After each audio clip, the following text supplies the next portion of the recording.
त्याचे 2 कांदे आणि 1 टमाटा घेतलाय. आता ते इथे टाकणार आहोत.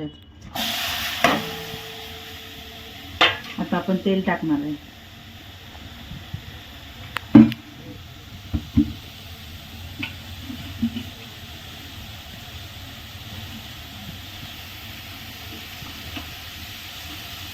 जास्त तेल नाही टाकायचं, 2 पळी फक्त तेल टाकायचं. आता आपण कांदा भाजून घेणार आहे.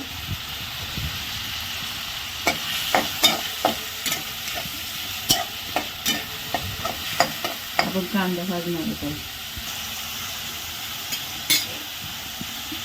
त्याच्यात आपण लसणाची शेव घेतली. लसूण शेवची भाजी बनवणार आहे आपण.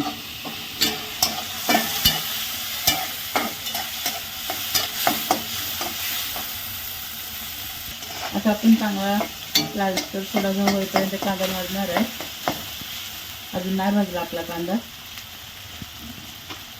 आता आपला कांदा टमाटा भाजला आहे. आपण आता चटणी टाकणार आहे. हा आपला घरगुती मसाला आहे.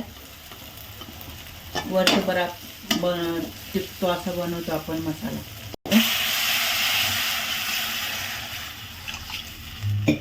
आता आपण यात पाणी टाकलंय. त्याला थोडीशी उकळी येऊ द्यायची आणि उकळी आली का मग शेव टाकायची. आपण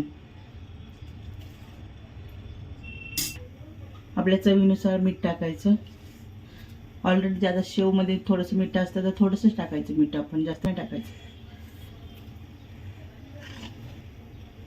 ही 2 वाटी शेव घेतली आपण. जी कालवणाला उकळी लागली. कालवणाला उकळी आली का थोडीशी उकळी झाली का आपण शेव टाकणार आहे त्यात. हा मॅगी मसाला आहे. याने भाजीला खूप टेस्ट चांगली येते.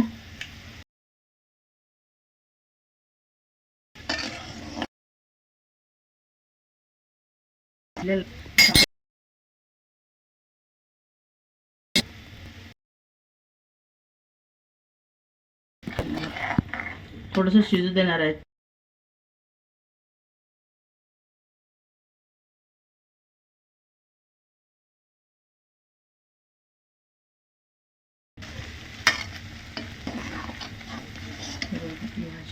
जास्त पातळ पण नाही झाली.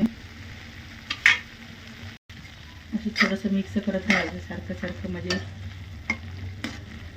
व्यवस्थित होते.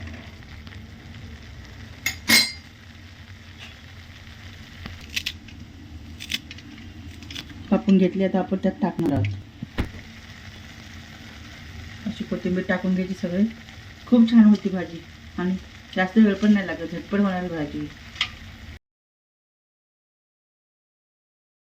झाली आपली भाजी खाण्यासाठी रेडी. जास्त घट्ट पण नाही, जास्त पातळ पण नाही.